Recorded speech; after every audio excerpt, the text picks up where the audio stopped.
Hello everyone, praise be Jesus and Mary. So, have you ever wondered what keeps your personal data safe when you shop online, use social media, or access your bank account from your phone? That's where cybersecurity comes in. As our world becomes increasingly connected through technology, the need to protect our digital lives has never been more important. So, cybersecurity is all about defending our system and data from digital threats.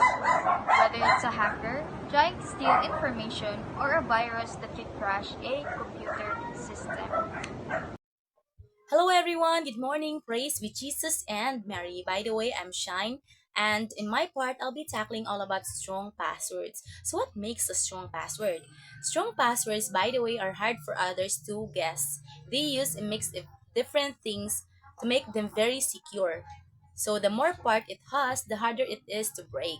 So, when you create a password, you should consider using a mix of uppercase, lowercase, numbers, and symbols. Uppercase and lowercase, by the way, use both a capital and small letters just to add a lot of possibilities to your password. And include numbers such as 1, 2, 3, and so on and so forth in your password just to make it even harder to guess. And also consider adding symbols like asterisk, hashtag, at, or any symbols that you like just to add an extra complexity. So the longer your password, the better. Aim for at least 12 characters. The more characters, the more combinations are possible, making it nearly impossible to crack. So why is it important for us to keep our password safe? It's because if someone guesses your password, they can get into your accounts and steal your informations. This could be your email, bank accounts, social media, anything you use a password for. You should always remember that protecting your passwords is like protecting your home. So, how to keep your password safe? The first thing you should do is to create or use a completely different passwords in every account you have. Because if one account is compromised, the others stay safe.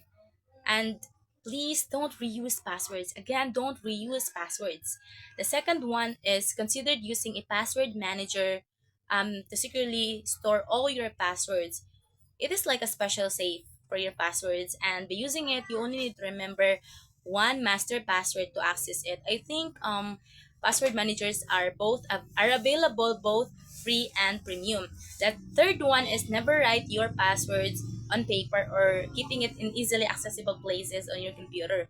And the last but not the least, it is also a good idea if you change your passwords every few months, especially for important accounts like banking. That will be all. Thank you. Bye bye. Good day, everyone. Praise be Jesus and Mary. My name is Archel Inte, and today I am going to tackle about identifying phishing attempts.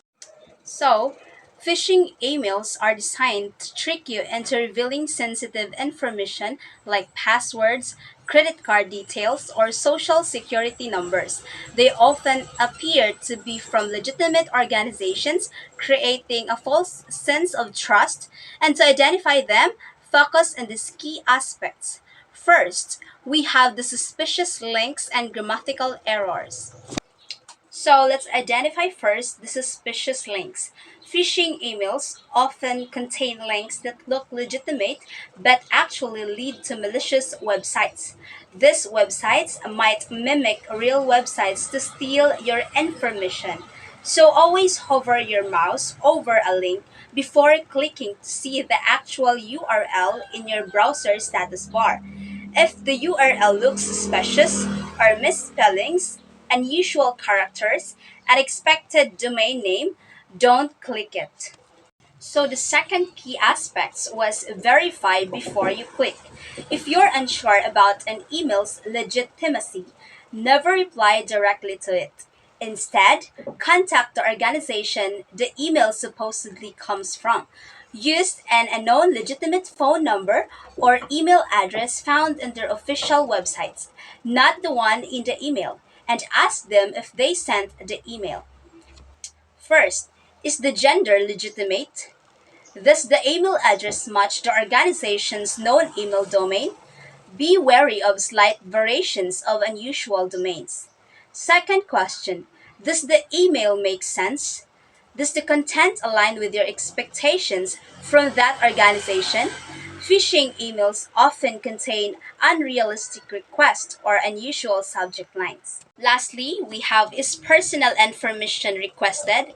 Legitimate organizations rarely request sensitive information such as passwords, credit card numbers, or social security numbers via email. So, be carefully examining these aspects. You can significantly reduce your risk of falling victims to phishing attacks. Remember, when in doubt, it's always best to err on the side of caution and verify the email's authenticity before clicking any links or providing personal information. Thank you. So we're now to the use secure Wi-Fi network. So the number one is connect only to trusted networks and use a VPN for extra security. So we need to connect only to the trusted networks that we've known, and also use a VPN to protect your data from the hackers. So the VPN stands for Virtual Private Network. It is a tool that encrypts your internet connection and hides your IP address so that the hackers cannot find your personal information. And also the number two is use HTTPS. Make sure your websites have HTTPS in the URL to ensure your connection is encrypted. So para may balaan nimo nga safe ang websites that you visit, dapat nagid HTTPS. And also the number three, public Wi-Fi risk. Avoid using public Wi-Fi for sensitive transactions. So don't do banking or other sensitive tasks on public Wi-Fi. It's easy to hackers to intercept your information. It is a way that hackers can get your personal information due to a public Wi-Fi connection. To stay safe online, using secure Wi-Fi networks is crucial.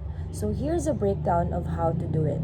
Number 1, connect only to trusted networks. Avoid connecting to public Wi-Fi hotspots in places like cafes, airports, or hotels unless absolutely necessary. These networks are often unsecured and vulnerable to attacks. If you must use public Wi-Fi, prioritize networks that require a password. Even then, they are not completely secure. Number 2, use a VPN or virtual private network. A VPN encrypts your internet traffic, making it much harder for hackers to intercept your data even on unsecured networks. Many free and paid VPN services are available. Research to find a reputable provider. The number 3 is look for HTTPS. When browsing websites, ensure the URL begins with HTTPS, indicating a secure network. This means your data is encrypted during transmission. Avoid websites that only use HTTP, as these are encrypted and vulnerable. So number 4, avoid public Wi-Fi for sensitive transactions. Never use public Wi-Fi for online banking, shopping, or any activity involving sensitive personal or financial information. The risk of data theft are significantly higher on these networks. So in short, prioritize trusted networks, use a VPN for extra protection, and always check for HTTPS. Avoid public Wi-Fi when handling sensitive information. Good day, everyone. I'm Eulesis Bitas. So, in addition to their explanations, to boost cybersecurity, use a strong, unique password for each account and enable two-factor authentication, and keep software and operating systems updated, and be cautious with emails and links from unknown sources. And regularly scan for malware and consider using a password manager to store and generate passwords.